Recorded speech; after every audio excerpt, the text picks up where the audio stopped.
Look at this split-screen comparison. In pure math, 2 plus 3 is always 5. But in physics, if you push a block with 2 newtons of force and someone else pushes with 3 newtons, the result depends on the orientation of those pushes. If the 2-newton force pushes left, while the 3-newton force pushes right, they fight each other, resulting in a single newton of force. Standard arithmetic fails here because physical forces are defined by their position in space. To capture this behavior, we use a specific framework: vectors. A physics vector requires a measured length, or magnitude, a specific orientation, or direction, and it must follow the geometric laws of vector addition. These properties allow us to translate physical interactions into a mathematical form that we can actually solve using equations. This animated diagram shows a trap that can ruin a calculation.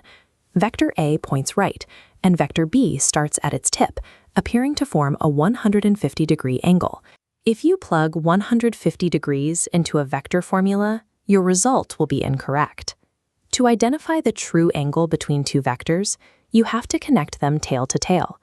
We shift vector B backwards, keeping it parallel to its original path until the starting points touch. The actual angle is 30 degrees. Now we can calculate the combined pole, or the resultant. In this formula, the variables A and B represent strict magnitudes. Even if a vector points in a negative direction on your grid, you plug in the positive value. The cosine of the angle handles the direction. Take this dot representing a bird. It has a speed of 20 meters per second.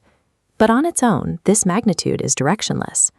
We know how fast the bird is traveling, but not where it is going. We solve this by using unit vectors as a directional tool. By attaching I hat for the x-axis or j hat for the y-axis, we map the speed onto a coordinate grid. Because a unit vector has a magnitude of exactly 1, it assigns direction without changing the numerical value of the speed.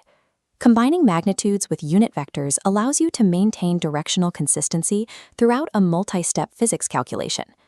Look at this diagonal force. In this case, the angle theta is measured against the vertical y-axis rather than the horizontal x-axis. A common mistake is assuming the x-axis always takes the cosine. The actual rule is that the axis hugging the angle takes the cosine component. Here, that's the y-axis. The perpendicular axis takes the sine.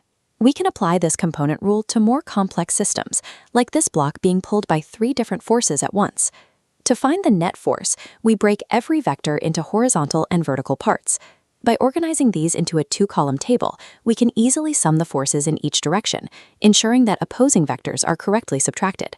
When working with 3D vectors in unit vector notation, the dot product provides an analytical shortcut to finding the angle. You simply multiply the matching components, I with I and j with j, turning complex geometry into basic multiplication. This formula relies on the cosine of the angle between vectors.